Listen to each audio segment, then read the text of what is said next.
Olá, pessoal, tudo bem?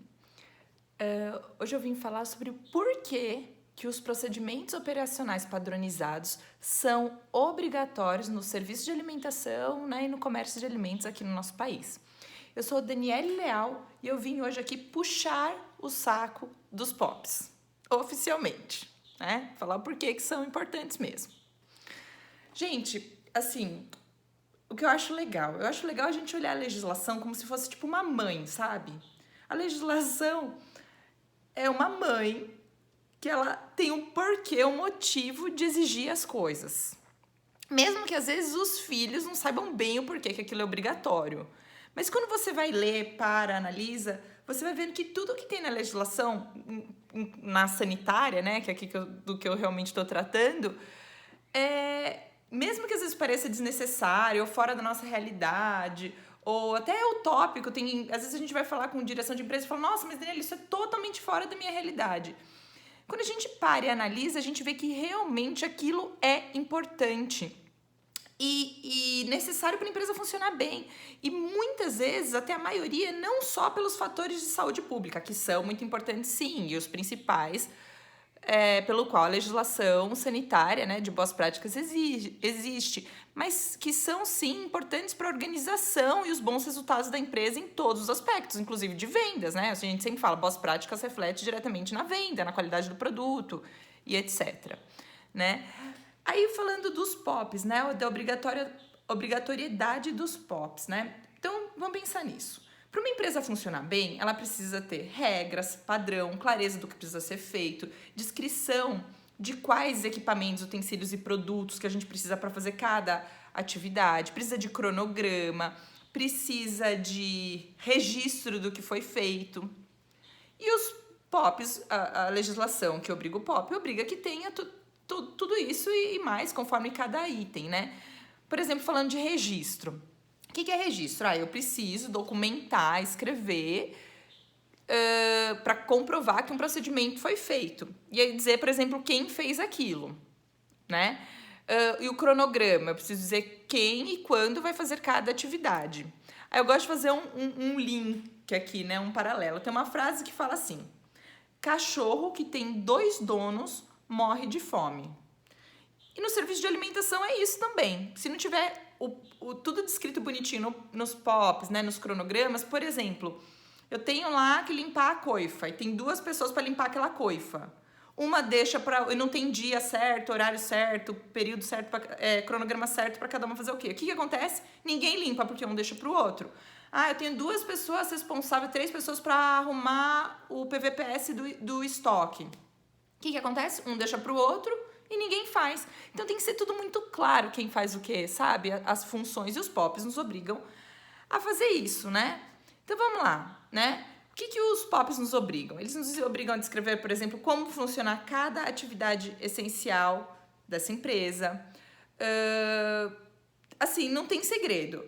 Eu preciso escrever o passo a passo de cada atividade para que elas aconteçam corretamente.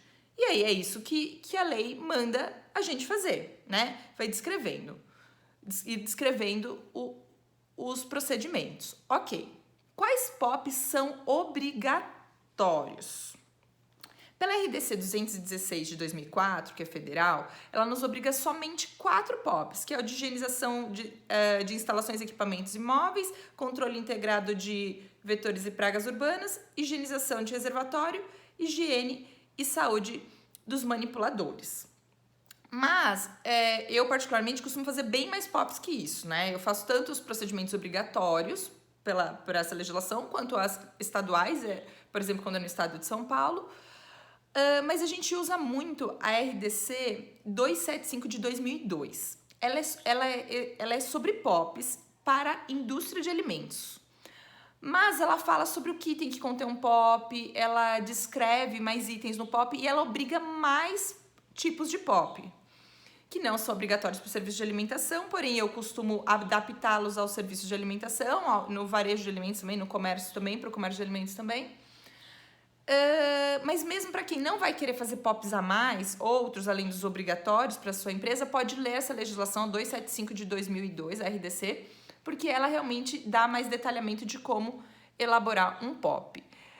Na minha prática, eu faço os obrigatórios, que são mais extensos, e eu uso muito o Mini-Pop para descrever vários procedimentos que não são obrigatórios. Por exemplo, como etiquetar os alimentos. Eu faço um Mini-Pop e exponho dentro do setor. Então, eu uso os POPs realmente na função de padronização de processo. Então, todo processo que eu preciso padronizar, eu faço um POP para ele, independente de ser obrigatório ou não. Ah, tá bom, Daniele. E como é que eu sei que o meu POP tá bom? Como é que um jeito da gente saber, né? Olha, eu que fiz o POP da empresa, tá? A Daniele fez o POP. Daniele tá indo embora da empresa hoje, tô indo embora. Se alguém pegar aquele documento, vai saber exatamente o que tem que ser feito, quando tem que ser feito, como tem que ser feito, o que precisa para ser feito, quem vai fazer. Consegue manter o padrão da forma que ele era até hoje, mesmo eu saindo? Se a resposta for não, a pessoa lendo só o meu POP, ela não vai conseguir manter o controle de pragas exatamente do jeito que ele funciona ou o procedimento de higienização de equipamentos do jeito que funciona. Então, você precisa melhorar o seu POP, dar mais detalhes, descrever mais, ter mais clareza onde está cada planilha, onde está cada produto.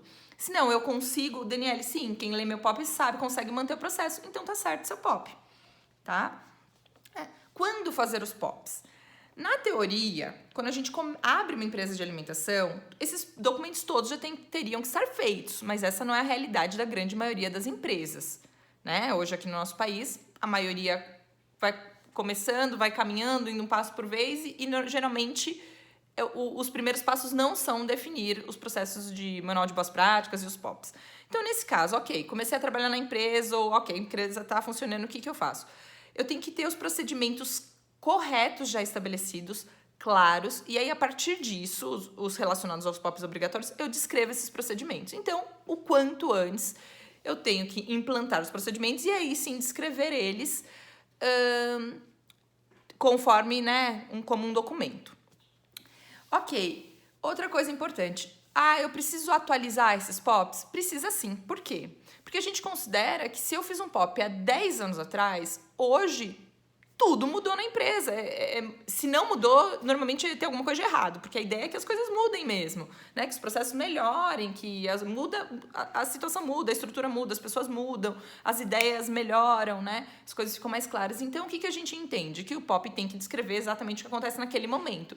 Então, a gente sugere que anualmente se revise o POP, veja quais atualizações teve nos procedimentos, o que melhorou, e a gente atualize o documento também. Então, é isso. O que eu desejo é que todo mundo consiga usar o POP como uma ferramenta para te ajudar no trabalho, para garantir que os processos da empresa aconteçam de forma excelente. É para isso que eles servem.